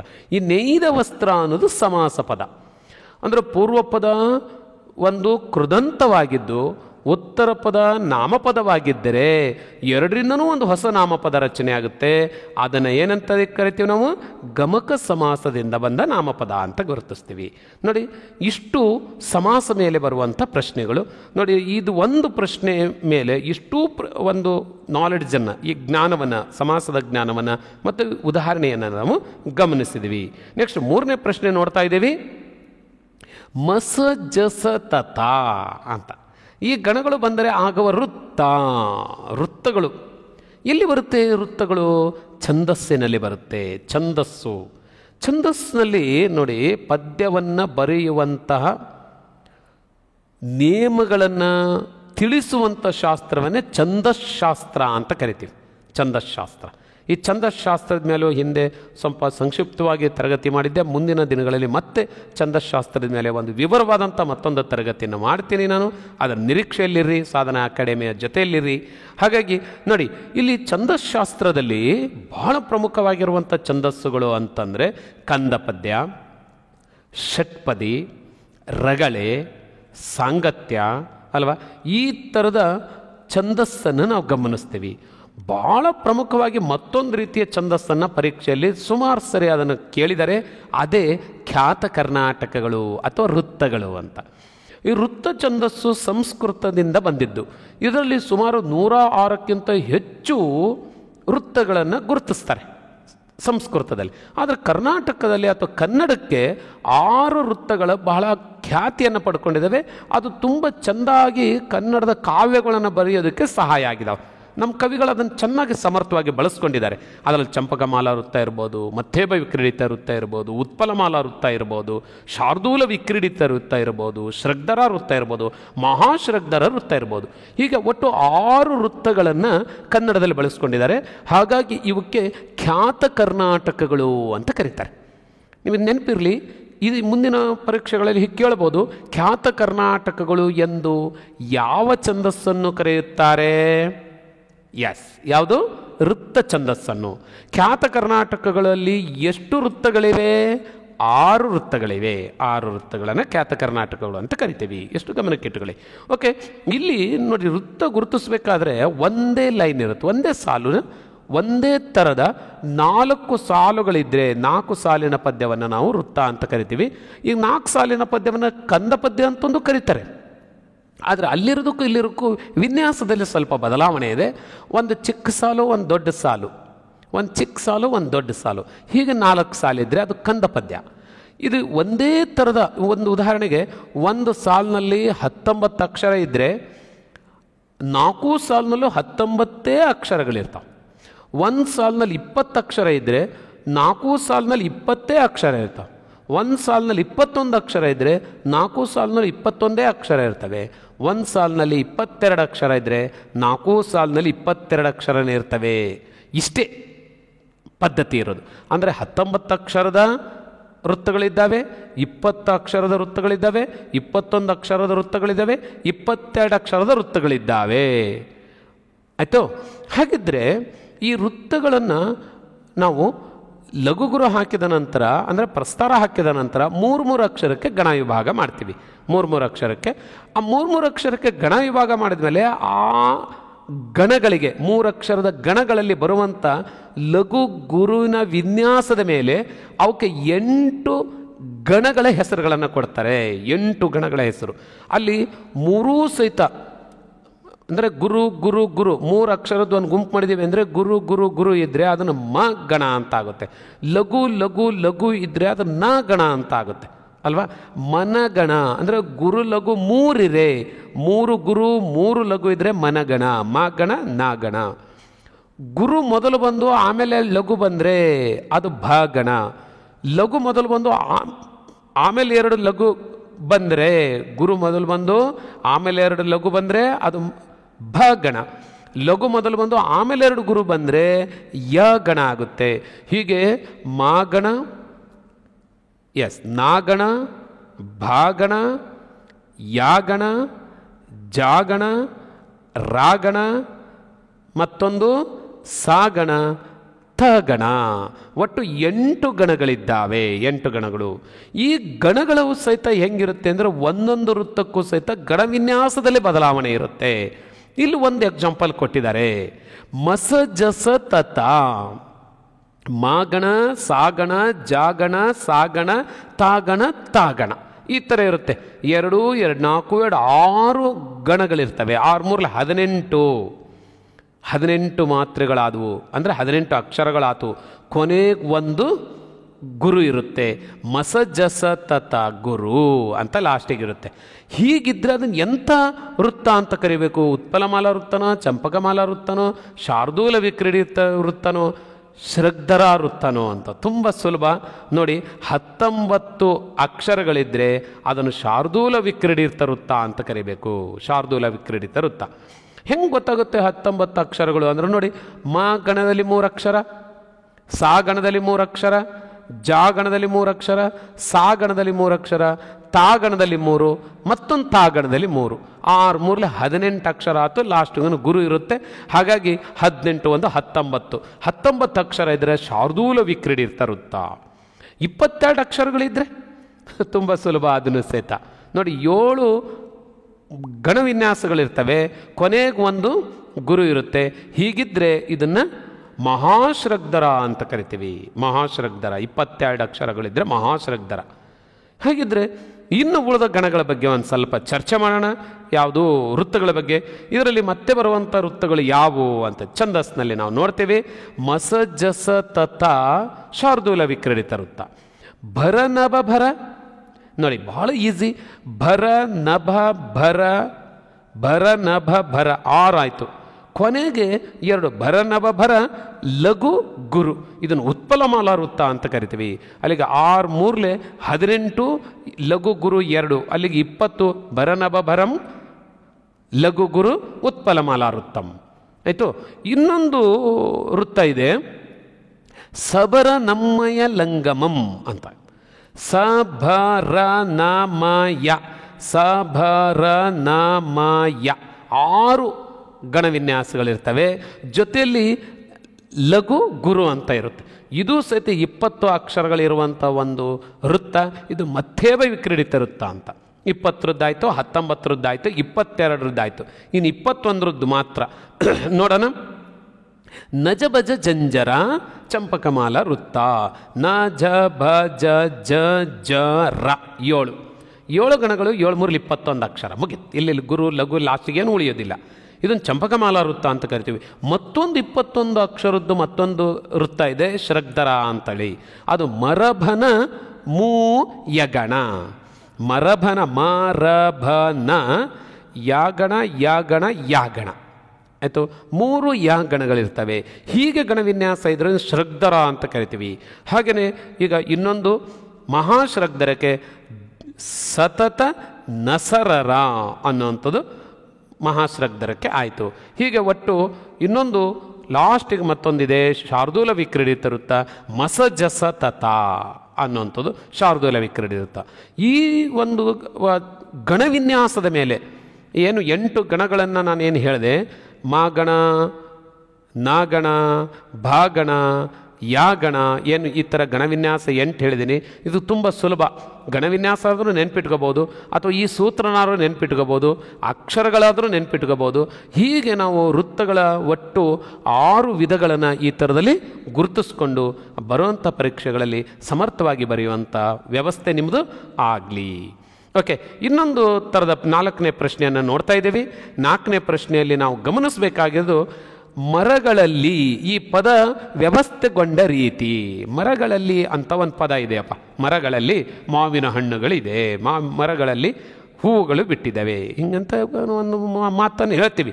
ಮರಗಳಲ್ಲಿ ಅನ್ನೋ ಪದ ಹೇಗೆ ರಚನೆ ಆಗಿದೆ, ಇದು ಏನೇನು ಸೇರಿಕೊಂಡಿದೆ ಇದರಲ್ಲಿ ಅಂತ ನೋಡೋದಕ್ಕೆ ಈ ಥರದ ಒಂದು ಪ್ರಶ್ನೆ ಕೇಳಿದರೆ ಎಷ್ಟು ಚೆನ್ನಾಗಿದೆ ನೋಡಿ. ಒಂದನೇ ಆಪ್ಷನ್ ಹೇಳಿದರೆ ನಾಮಪದ, ಕೃದಂತ, ವಿಭಕ್ತಿ ಪ್ರತ್ಯಯ ಅಂತ ಕೇಳಿದ್ದಾರೆ. ನೋಡಿ ಸಾಮಾನ್ಯವಾಗಿ ನಾಮಪದ ಮತ್ತು ಕೃದಂತ ಇರೋಕ್ಕೆ ಸಾಧ್ಯ ಇಲ್ಲ. ನಾಮಪದನೇ ಬೇರೆ, ಕೃದಂತದ ಪದಗಳೇ ಬೇರೆ, ಹಂಗಾಗಿ ಎರಡಕ್ಕೂ ಸರಿ ಹೋಗೋದಿಲ್ಲ. ಆಗ ಕೃದಂತ ಅಂದ್ರೇನು? ಕೃದಂತ ಅಂತಂದರೆ ಗಮನಿಸ್ಬೇಕು ನಾವು, ಧಾತುವಿನಿಂದ ಬಂದಂಥ ಒಂದು ನಾಮಪದನೇ ಕುಂತಂಗಾಗುತ್ತೆ. ಎರಡು ಕೃದಂತ ಅಂದರೆ ನಾಮಪದ ಅಂತಂದೇ ಅರ್ಥ. ಅಲ್ಲೊಂದು ನಾಮಪದ ರಚನೆ ಆಗಿದೆ. ಉದಾಹರಣೆಗೆ ಈಗ ನಾವು ನೋಡಿದ್ವಿ ಕೃದಂತ ನಾಮಪದ, ಉದಾಹರಣೆಗೆ ಓಡಿದ, ಮಾಡಿದ, ಮಾಡದ, ನೋಡದ, ಮಾಡುವ, ಈ ಥರದಲ್ಲಿ ಪದಗಳು ರಚನೆ ಆಗ್ತವೆ. ಅಂದರೆ ಒಂದು ಧಾತುವಿನಿಂದ ನಾಮಪದ ರಚನೆ ಆಗಿದೆ, ಇದು ಕೃದಂತ. ಇದು ಮತ್ತೊಂದು ನಾಮಪದಕ್ಕೇನು ಸೇರೋದಿಲ್ಲ. ಹಾಗಾಗಿ ಈ ಮರಗಳಲ್ಲಿ ಅನ್ನುವಂಥ ಪದವನ್ನು ನೋಡಿದಾಗ ಮರ ಅನ್ನೋದೇ ಬೇರೆ ಒಂದು ನಾಮಪದ, ಗಳು ಅನ್ನೋದೇ ಒಂದು ಏನು ಪ್ರತ್ಯಯ ಇದೆ, ಅಲ್ಲಿ ಅನ್ನೋದೇ ಒಂದು ಪ್ರತ್ಯಯ ಇದೆ. ಹಿಂಗೆ ಹೊಡಿಬೇಕಾಗುತ್ತೆ ಇದನ್ನು. ಹಾಗಾದರೆ ಸರಿಯಾದಂಥ ಉತ್ತರ ಯಾವುದು ಇದರಲ್ಲಿ? ಮರಗಳಲ್ಲಿ ಅನ್ನೋದನ್ನು ನಾವು ವಿಂಗಡಿಸಿ ನೋಡಿದಾಗ ನಮಗೆ ಸ್ವಲ್ಪ ಅದರದ ಸ್ಪಷ್ಟತೆ ಸಿಗುತ್ತೆ. ಹಾಗಾಗಿ ಇದರಲ್ಲಿ ನಾವು ಗಮನಿಸಬೇಕು. ಇಲ್ಲಿ ನೋಡಿ, ಮರ ಪ್ಲಸ್ ಗಳು ಪ್ಲಸ್ ಅಲ್ಲಿ ಅಂತ ಆಗುತ್ತೆ. ಮರ ಅನ್ನೋದು ಒಂದು ನಾಮಪದ, ಗಳು ಅಂದರೆ ಏನು? ಇದು ಬಹುವಚನ ಪ್ರತ್ಯಯ ಅಂತ ಕರಿತೀವಿ. ಏಕವಚನವನ್ನು ಬಹುವಚನ ಮಾಡಬೇಕಾದ್ರೆ ಅಲ್ಲಿ ಗಳು, ಅರು, ಅವು ಅನ್ನುವಂಥ ಪ್ರತ್ಯಯವನ್ನು ಸೇರಿಸ್ತೀವಿ. ದನ ಪ್ಲಸ್ ಅವು ದನಗಳು, ಅಲ್ಲ, ದನ ಪ್ಲಸ್ ಜನ ಪ್ಲಸ್ ಅವು ಜನರು, ಅರು ಅಂತ ಬರುತ್ತೆ ಅಲ್ವಾ. ಹಾಗೆಯೇ ಪುಸ್ತಕಗಳು ಅನ್ಬೇಕಾದ್ರೆ ಗಳು ಅಂತ ಸೇರಿಸ್ತೀವಿ ಅಲ್ವಾ. ಹೀಗೆ ಬಹುವಚನ ಆಗಬೇಕಾದ್ರೆ ಅರು, ಅಳು ಇಂಥವು ಸೇರಿಸ್ತೀವಿ. ಹಾಗಾಗಿ ಇಂಥ ಬಹುವಚನ ಆಗಬೇಕಾದ್ರೆ ಈ ಪ್ರತ್ಯಯಗಳನ್ನು ಸೇರಿಸ್ತೀವಿ ನಾಮಪದಗಳಿಗೆ. ಹಾಗಾಗಿ ಇದು ಬಹುವಚನ ಪ್ರತ್ಯಯ ಅಂತ ಕರಿತೀವಿ. ಇನ್ನೊಂದಿದೆ ಅಲ್ಲಿ ಅಂತ ಒಂದು ಪ್ರತ್ಯಯ ಇದೆ. ಅಲ್ಲಿ ಅಂದರೆ ಏನು ಅಂದರೆ ಇದು ವಿಭಕ್ತಿ ಪ್ರತ್ಯಯ. ಆ, ಅಲ್ಲಿ, ದೆಸೆಯಿಂದ, ಗೆ ಕೆ ಗೆ, ಇಂದ, ಅನ್ನು, ಉ, ಈ ಥರ ಪ್ರಥಮ ವಿಭಕ್ತಿಯಿಂದ ಸಪ್ತಮಿ ವಿಭಕ್ತಿವರೆಗೂ ಒಟ್ಟು 7 ವಿಭಕ್ತಿ ಪ್ರತ್ಯಯಗಳಿದ್ದಾವೆ.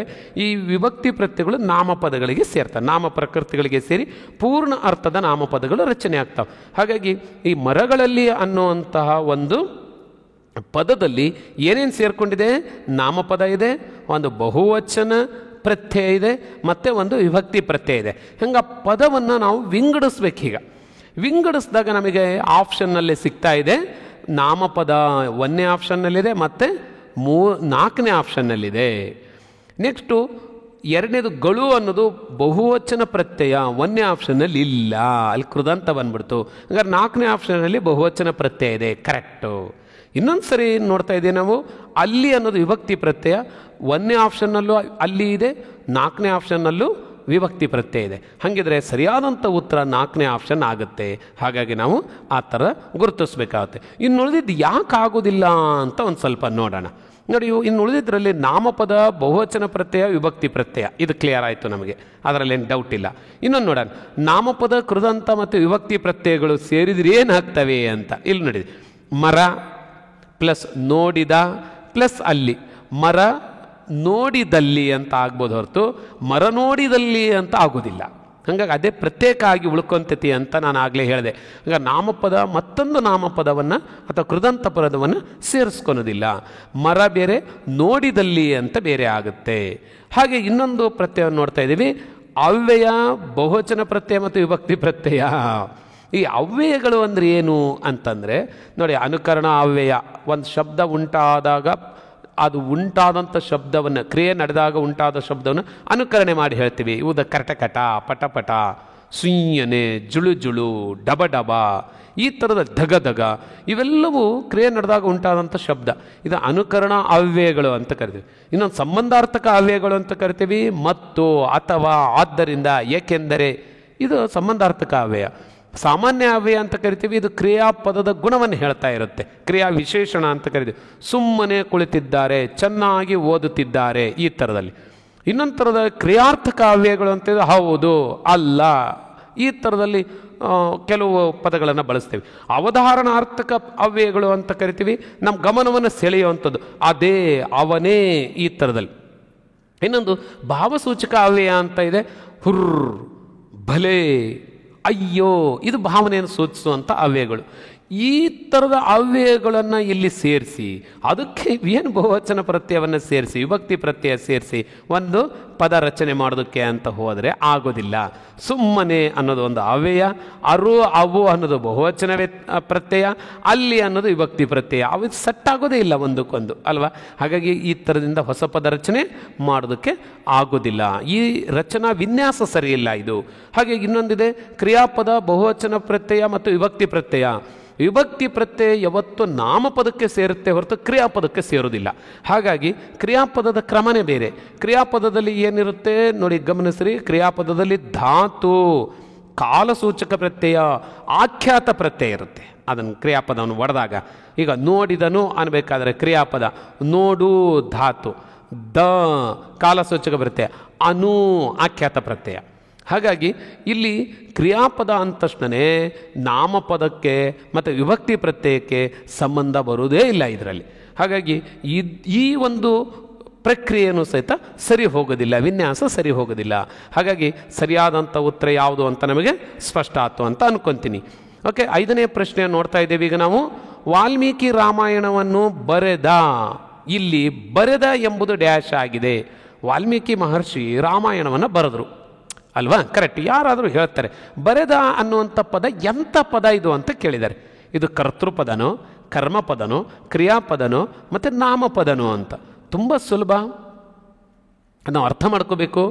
ವಾಲ್ಮೀಕಿ ರಾಮಾಯಣವನ್ನು ಬರೆದ ಅಥವಾ ಬರೆದನು ಅಂತಂದರೆ ವಾಲ್ಮೀಕಿ ಕರ್ತೃ, ರಾಮಾಯಣ ಕರ್ಮ, ಬರೆದ ಅನ್ನೋದು ಕ್ರಿಯಾಪದ ಆಗುತ್ತೆ ಒಂದು ವಾಕ್ಯದಲ್ಲಿ, ಅಲ್ವಾ? ಅಂದರೆ ಯಾರು ಇದನ್ನು ಬರೆದ್ರೋ ಅವನೇ ಕರ್ತೃ.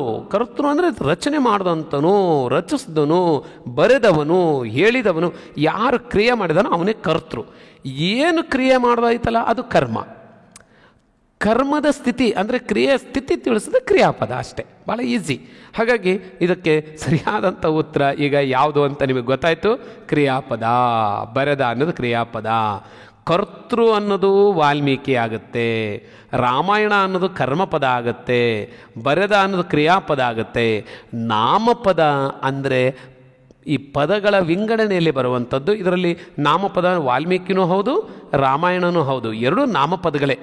ರಾಮಾಯಣ ಅನ್ನೋದು ಒಂದು ಪುಸ್ತಕದ ಹೆಸರು, ವಾಲ್ಮೀಕಿ ಅನ್ನೋದು ಒಂದು ವ್ಯಕ್ತಿಯ ಹೆಸರು. ಹಾಗಾಗಿ ಇದು ಒಂದು ನಾಮಪದ ಅಂತಂದಿದ್ದು ವಿಂಗಡಿಸೋದಕ್ಕೆ ಬರೋದಿಲ್ಲ, ಬರೆದ ಅನ್ನೋದು. ಹಾಗಾಗಿ ಇದು ಕ್ರಿಯಾಪದ ಆಗುತ್ತೆ.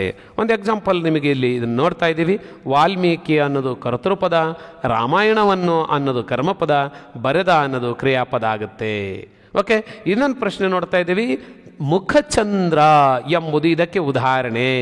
ಮುಖಚಂದ್ರ ಏನು? ಮುಖಚಂದ್ರ ತುಂಬ ಸುಲಭ ಇದೆ. ಎಲ್ಲಿ ಬರುತ್ತೆ ಈ ಪ್ರಶ್ನೆ ಅಂತ, ಅಲ್ವಾ? ಇಲ್ಲಿ ನೋಡಿದರೆ ಆಪ್ಷನ್ ನೋಡಿದರೂ ಸಹಿತ ನಿಮಗೆ ನೆನಪಾಗಬಹುದು. ಉದಾಹರಣೆ, ಉಪಮಾಲಂಕಾರ, ರೂಪಕಾಲಂಕಾರ, ಉತ್ಪ್ರೇಕ್ಷಾಲಂಕಾರ, ದೃಷ್ಟಾಂತ ಅಲಂಕಾರ. ಹಾಗಿದ್ರೆ ನಮಗೆ ಗೊತ್ತಾಗೋತು ಈ ಪ್ರಶ್ನೆ ಯಾವ ವಿಷಯಾಂಶದ ಮೇಲಿದೆ ಅಂದರೆ ಅಲಂಕಾರದ ಮೇಲಿದೆ. ಅಲಂಕಾರ, ಎಸ್, ಅಲಂಕಾರ. ಅಲಂಕಾರ ಅಂದರೆ ಏನು? ಬಹಳ ಸುಲಭ. ಒಂದು ವಸ್ತುವನ್ನು ಅಥವಾ ಒಂದು ಮಾತನ್ನು ಆಕರ್ಷಣೀಯವಾಗಿ ಕೇಳುಗರಿಗೆ, ಸಹೃದಯರಿಗೆ ಪರಿಚಯಿಸುವುದು, ಉಣಬಡಿಸುವುದು, ಆಕರ್ಷಣೆ ಮಾಡೋದು ಅವರ ಮನಸ್ಸನ್ನು. ಇದನ್ನೇ ನಾವೇನಂತ ಕರಿತೀವಿ? ಅಲಂಕಾರ ಅಂತ ಕರಿತೀವಿ. ಚಮತ್ಕಾರ ಇರುತ್ತೆ ಇದರಲ್ಲಿ. ಈಗ ಒಂದು ವಸ್ತುವಿನ ಮತ್ತೊಂದು ವಸ್ತುವಿಗೆ ಹೋಲಿಸಿದಾಗ ಇದು ಅಲಂಕಾರ ಅಂದರೆ ಆಕರ್ಷಣೆ ಅನಿಸುತ್ತೆ. ಇನ್ನು ಕೆಲವಿದ್ದಾವೆ, ಶಬ್ದಾಲಂಕಾರ, ಅರ್ಥಾಲಂಕಾರ ಅಂತ ಇದೆ. ಇಲ್ಲಿ ಬಂದಿರುವಂಥ ಆಪ್ಷನ್ಸ್ ಎಲ್ಲವೂ ಅರ್ಥಾಲಂಕಾರದಲ್ಲಿ ಕೇಳಿರುವಂಥ ಪ್ರಶ್ನೆ. ಸ್ವಲ್ಪ ಅದರ ಡೀಟೇಲ್ಸನ್ನು ನೋಡೋಣ. ಉಪಮಾಲಂಕಾರ, ಮುಖಚಂದ್ರ. ಮುಖ ಅನ್ನೋ ಕವಿ ಮುಖವನ್ನು ವರ್ಣಿಸಬೇಕಾಗಿದೆ. ಮುಖವನ್ನು ಅಂದರೆ ಯಾವುದೋ ಒಬ್ಬ ಹೆಣ್ಣು ಮಗಳದ್ದೋ ಅಥವಾ ಯಾವುದೋ ನಾಯಕಿದೋ ಯಾವುದೋ ಒಂದು ಮುಖವನ್ನು ವರ್ಣಿಸಬೇಕಾಗಿದೆ. ವರ್ಣಿಸುವಾಗ ಅವನೇನು ಮಾಡ್ತಾನೆ? ವರ್ಣಿಸುವ ವಸ್ತು ಇದೆಯಲ್ಲ ಅದನ್ನು ಉಪಮೇಯ ಅಂತ ಕರಿತೀವಿ. ಇದು ಇದಕ್ಕಿಂತನೂ ಉತ್ತಮವಾಗಿದ್ದ ಜೊತೆಗೆ ಹೋಲಿಸ್ಬೇಕಲ್ಲ ಅಲ್ವಾ, ವರ್ಣಿಸ್ಬೇಕಾದ್ರೆ ಅದಕ್ಕೆ ಹಿರಿಮೆ ತಂದು ಕೊಡಬೇಕಾದ್ರೆ ಇದಕ್ಕಿಂತ ಉತ್ತಮವಾದದ್ದು ಯಾವುದು ಅಂತ ಹುಡುಕ್ತಾನೆ. ಚಂದ್ರ, ಚಂದ್ರ ಎಷ್ಟು ಚಂದವಾಗಿದೆ ಅಲ್ವಾ, ಆಕರ್ಷಣೀಯವಾಗಿದೆ. ಹಂಗಾಗಿ ಇವರ ಮುಖ ಚಂದ್ರಕ್ಕೆ ಹೋಲಿಸ್ತಾ ಇದ್ದಾನೆ. ಉಪಮಾನ ಅಂದರೆ ಹೋಲಿಸುವ ವಸ್ತು ಯಾವುದಿಲ್ಲಿ, ಚಂದ್ರ. ಹಂಗ ಮುಖವನ್ನು ಚಂದ್ರಕ್ಕೆ ಹೋಲಿಸ್ತೇವೆ. ಉಪಮೇಯ ಮುಖ, ಉಪಮಾನ ಚಂದ್ರ. ಇಲ್ಲಿ ವಾಚಕ ಪದ ಇಲ್ಲ. ಅಂತೆ, ಹಾಂಗೆ, ಓಲ್ ಅಂತ ಏನಾದ್ರು ಇದ್ದಿದ್ರೆ ಮುಖ ಚಂದ್ರನಂತೆ ಹೊಳೆಯುತ್ತಿತ್ತು ಅಂದರೆ ನೋಡ್ರಿ, ಅಂತೆ, ಅದರಂತೆ ಅಂದರೆ ಅದೇ ಅಲ್ಲ, ಅದೇ ಬೇರೆ ಇದೇ ಬೇರೆ, ಎರಡನ್ನೂ ಹೋಲಿಕೆ ಮಾಡ್ತಾ ಇದ್ದೇವೆ. ಹಂಗಿದ್ರೆ ಇದು ಉಪಮಾಲಂಕಾರ ಆಗೋದು. ಇಲ್ಲೇನು ಮಾಡಿದ್ದಾರೆ ಅಂದರೆ ಮುಖ ಚಂದ್ರ, ಮುಖ ಚಂದ್ರ ಅಂದರೆ ಮುಖ ಚಂದ್ರ ಅಂದರೆ ಚಂದ್ರ ಮತ್ತು ಮುಖ ಬೇರೆ ಬೇರೆ ಅಲ್ಲ. ಮುಖದಲ್ಲೇ ಚಂದ್ರನನ್ನು ನೋಡ್ತಾ ಇದ್ದಾನೆ. ನೋಡ್ತಾ ಇರುವಂಥ ಮುಖದಲ್ಲೇ ಚಂದ್ರನನ್ನು ನೋಡ್ತಾ ಇದ್ದಾನೆ. ಮುಖ ಚಂದ್ರ ಅಂತಂದು ಅದಕ್ಕೆ ಗುರುತಿಸ್ತಾ ಇದ್ದಾನೆ ಅಲ್ವಾ. ಮುಖ ಚಂದ್ರನಂತೆ ಅಂತಂದರೆ ಮುಖ ಬೇರೆ ಚಂದ್ರ ಬೇರೆ ಹೇಳ್ತಾ ಇದ್ದ. ಇಲ್ಲಿ ಹಂಗಾಗಿಲ್ಲ, ಅದು ಉಪಮಾಲಂಕಾರ. ಮುಖ ಚಂದ್ರ ಅಂದರೆ ಮುಖನೇ ನೋಡ್ಕೊಂತ ಚಂದ್ರನನ್ನು ಕಾಣ್ತಾ ಇದ್ರೆ ಇನ್ನು ರೂಪಕ ಅಂತ ಕರಿತೇವೆ. ಇದನ್ನು ರೂಪಕ. ಅದೇ ಆಗ್ಬಿಡೋದು, ಯಾವುದನ್ನು ಹೇಳಬೇಕಾಗಿದೋ ಅದೇ ಆಗಿಬಿಡೋದು. ಅಭೇದ್ಯ ಅಂತ ಕರೀತಾರೆ. ಭೇದ ಇಲ್ಲ.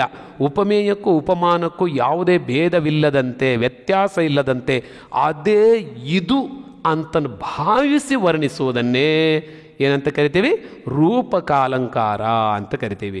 ಉಪಮೇಯ ಇಲ್ಲಿ ಮುಖ, ಉಪಮಾನ ಚಂದ್ರ. ಇಲ್ಲಿ ಅವಾಚಕ ಪದ ಅಂತೆ ಅನ್ನೋದು ಇಲ್ಲೇ ಇಲ್ಲ. ಹಾಗಾಗಿದು ಉಪಮೇಯವನ್ನು ಉಪಮಾನಕ್ಕೆ ಅಭೇದ್ಯವಾಗಿ ಹೋಲಿಸಿ ವರ್ಣಿಸಿದರೆ ಇದು ರೂಪಕಾಲಂಕಾರ ಆಗಿರುತ್ತೆ. ರೂಪಕಾಲಂಕಾರ ಗೊತ್ತಾಯ್ತು ಅಂತ ಅನ್ಕೊತೀನಿ. ಹಾಗಿದ್ರೆ ಇಲ್ಲಿ ಸರಿಯಾದ ಉತ್ತರ ಯಾವುದಾಗಿದ್ರೆ ರೂಪಕಾಲಂಕಾರ. ಕರೆಕ್ಟ್, ಅರ್ಥ ಆತಲ್ಲ?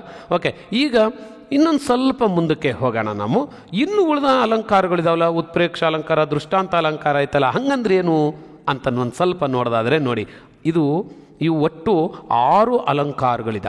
ರೂಪಕಾಲಂಕಾರ, ಉಪಮಾಲಂಕಾರ, ಉತ್ಪ್ರೇಕ್ಷ ಅಲಂಕಾರ ಅಂತ 3. ಇದು ಒಂದು ವಾಕ್ಯದಲ್ಲಿ ಬರುವಂಥ ಪದಗಳ ಹೋಲಿಕೆ ಇರುತ್ತೆ. ಇನ್ನೊಂದು ಥರದ 3 ಅಲಂಕಾರಗಳಿದ್ದಾವೆ. ದೃಷ್ಟಾಂತ ಅಲಂಕಾರ, ಅರ್ಥಾಂತರ ನ್ಯಾಸ ಅಲಂಕಾರ ಮತ್ತು ಶ್ಲೇಷ ಅಲಂಕಾರ ಅಂತ ಇನ್ನು 3 ಇದಾವೆ. ಇದರಲ್ಲಿ ಏನು ಅಂದರೆ 2 ವಾಕ್ಯಗಳಿರುತ್ತವೆ. ವಾಕ್ಯಗಳು 2 ಇರುತ್ತೆ. ಇದು ಸ್ವಲ್ಪ ಗಮನಿಸ್ಬೇಕು ನೀವು, ಆಯಿತಾ?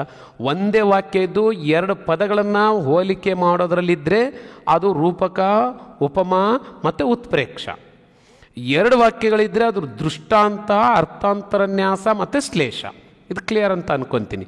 ಹಾಗಿದ್ರೆ ಈಗಾಗಲೇ ನಮಗೆ ಗೊತ್ತಾಯ್ತು ರೂಪಕಾಲಂಕಾರ ಅನ್ನೋದು. ರೂಪಕಾಲಂಕಾರ ಅಂದರೆ ಏನು ಅಂದರೆ ಉಪಮೇಯಕ್ಕೂ ಉಪಮಾನಕ್ಕೂ ಏನೂ ವ್ಯತ್ಯಾಸವಿಲ್ಲದಂತೆ ಅಭೇದ್ಯವಾಗಿ ಹೋಲಿಸಿದರೆ ಅದು ರೂಪಕ.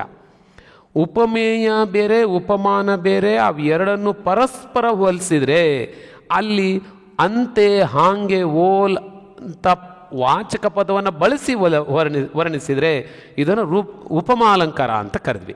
ಇನ್ನೊಂದು ಉತ್ಪ್ರೇಕ್ಷ ಅಲಂಕಾರ ಅಂತ. ಇದು ಬಹಳ ವಿಶೇಷ. ಉತ್ಪ್ರೇಕ್ಷ ಅಲಂಕಾರ ಎಷ್ಟು ಸುಲಭ ನೋಡಿ. ಉತ್ಪ್ರೇಕ್ಷೆ ಅಂತ ಅನ್ನೋದು ಮಾತನ್ನು ಕೇಳ್ತೀನಿ, ಭಾಳ ಉತ್ಪ್ರೇಕ್ಷೆ ಮಾಡಬೇಡ ಕೂತ್ಕೊಳ್ಳೋ ಅಂತ ಭಾಳ ವರ್ಣಿಸ್ತಿರ್ತಾರೆ ಕೆಲವರು. ಏನಾರು ಕೆಲಸ ಆಗ್ಬೇಕಾದ್ರೆ ನೀನು ಹಂಗೆ ಹಿಂಗೆ ಅಂತ ವರ್ಣಿಸ್ತಿರ್ತಾರೆ ಅಲ್ವಾ.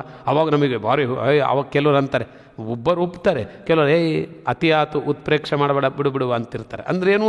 ಉತ್ಪ್ರೇಕ್ಷೆ ಅಂದರೆ ಅಸಾಧ್ಯವಾಗಿರೋದನ್ನು ಸಾಧ್ಯವಾಗಿಸುವಂತೆ ಹೋಲಿಸುವುದು ಅಂತ ಅರ್ಥ. ತುಂಬ ಸುಲಭ.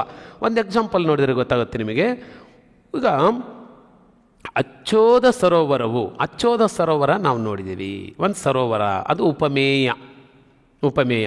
ಉಪಮಾನ ಯಾವುದಕ್ಕೆ ಹೋಲಿಸ್ಬೇಕು ಇವರು? ಅಚ್ಚೋದ ಸರೋವರವನ್ನು ಹೆಂಗೆ ವರ್ಣಿಸ್ತಾನೆ ನೋಡಿ. ಅಚ್ಚೋದ ಸರೋವರವು ತ್ರೈಲೋಕ್ಯ ಲಕ್ಷ್ಮಿಯು ತನ್ನ ಸೌಂದರ್ಯವನ್ನು ನೋಡಿಕೊಳ್ಳಲು ಮಾಡಿಟ್ಟ ರನ್ನಗನ್ನಡಿಯೋ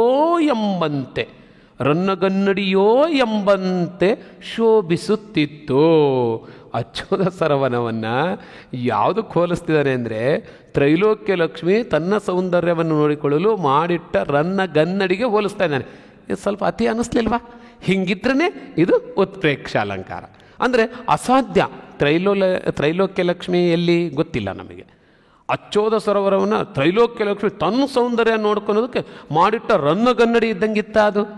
ಯಾಕೋ ಸ್ವಲ್ಪ ಅತಿ ಅನಿಸ್ತತ್ತಲ್ವ.